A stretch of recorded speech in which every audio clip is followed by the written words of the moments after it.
Greetings, everyone. Thank you for tuning in to this broadcast of Uncle Sense. Sense, get some. Today, I would like to talk about Trayvon and the injustice that followed the murder of this young black man and who really killed Trayvon. We all know the story. Trayvon was walking home from the store when he was seen and racially profiled by Zimmerman. Zimmerman then armed himself with a handgun, jumped into his vehicle, and pursued Trayvon.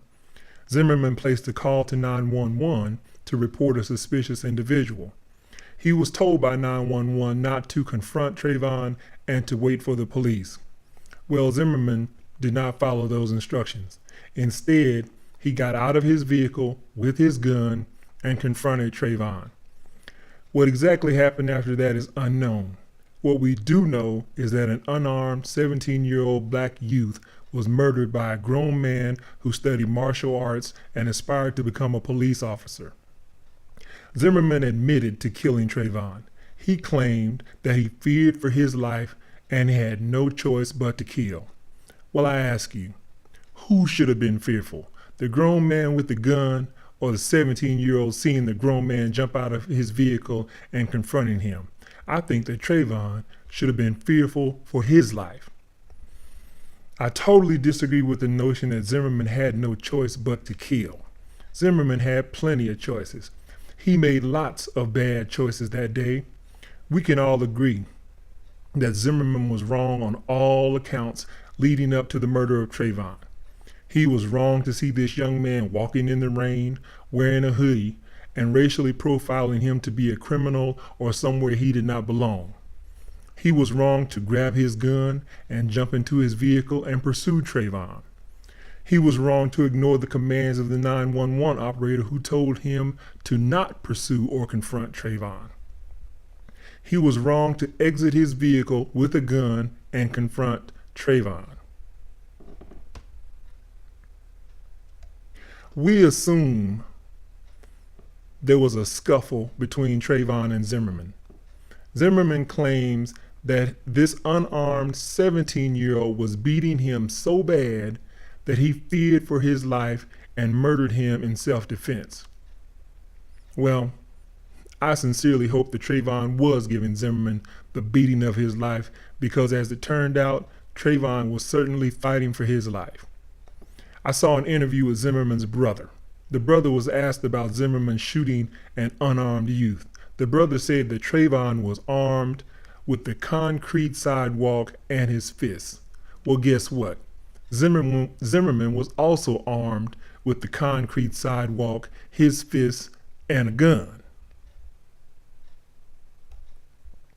A jury, after hearing all the wrong choices that Zimmerman made, agreed that even though Zimmerman should not have done all those things, once he feared for his life, he was justified in murdering Trayvon.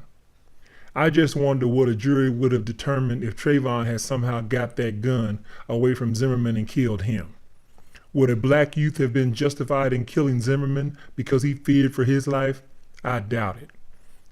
Killing to save the life of a black youth would not be considered that important. Now, let's try to look beyond this tragedy and injustice and learn from it. I'll ask the question, why did Zimmerman think that Trayvon was a criminal? Well, if we are to be honest, Trayvon fit the profile. Young black males are the most feared people in this country. And because they are feared, they are being dealt with harshly. Our young men will kill for tennis shoes. They will kill over colors. There is a case where a young black youth, while committing a robbery, shot a baby in the face. Ask yourself, how would you deal with individuals who would shoot a baby in the face? I understand that your circumstances sometimes force you to hustle to make it. But when did hustling turn into killing? We have to stop the killing. Young black males are most likely to be arrested, convicted, and sentenced to longer incarceration than anyone else. And if you were on the other side of this equation, you would do the same thing.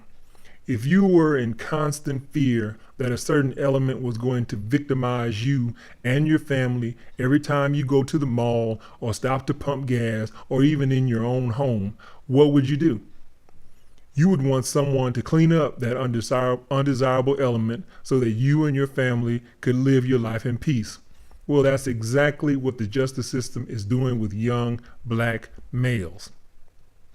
Young black males or young black men are seen on the news every day committing crimes. And these crimes are becoming more and more violent. And until we stop committing crimes, and especially violent crimes, we will be seen as criminals and feared. Trayvon is dead because of the well-earned bad reputation of his peers. Now, black youths are not the only ones committing crimes. But the black race is a race where the bad actions of a few influence the perceptions of the many. After Trayvon's death, we took great pride in making the statement, "I am Trayvon." We took the pictures, we wore the hoodies, we posted online, "I am Trayvon." Well, I want those responsible for creating this notion that all black youth are criminals and up to no good and out committing crimes instead of earning an honest living. I want you to say, "I killed Trayvon," because you did. If you think that walking around with your pants on the ground and living a thug life is an acceptable career path, you killed Trayvon. Now, how do we change this perception? I'm glad you asked. The answer is pride, Pride. And I'm going to take the word pride and turn it into an acronym and give you some thoughts as to each letter in the word pride. And I'm going to start with the letter P. P stands for parents. We need to be parents, plural. 2 parents in a home raising our children. And the first thing I want you to tell your children, and you can do it right now today, call your children, or the next time you see your children, tell your children this, and it also starts with a P.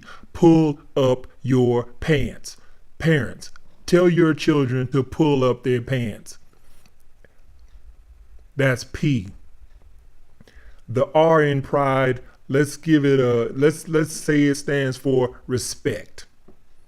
We need to start respecting life, property, law, and above all, respect yourself. We are more than athletes and dancers. We can do much more than run fast and shake our booties. The R stands for respect. I in pride stands for invest. And when I say invest, I don't want you to think that you need a lot of money to invest. An investment is simply something that you do now that you will benefit from in the future. We need to invest in education. We need to invest in skills. We need to learn some skills. We need to invest in learning. Learn a language. Learn anything. Learn just life learning should be a goal. Learn and invest in home ownership. Do you know that the number one creation of wealth is home ownership? Stop being a renter. Stop having a renter's mentality. Own your own home. Take some pride in your own home. Invest in insurance. Do you know that when our people die, there's usually no insurance? We are here to fit a bill for burial for someone when they pass away. Other people, when someone dies, there's an insurance check that comes to the house. It is a tax-free windfall of money. Insure your life. Don't leave your loved ones with a burden to bury you. Leave them with a fat check of insurance. Let's invest in insurance. Another thing, let's invest in our fitness.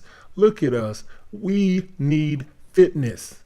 We do everything except try to get ourselves physically fit. And in the long run, not being physically fit causes health problems, diabetes, strokes, all these things which can be prevented by just lowering your weight. We are big. We need to stop being so big.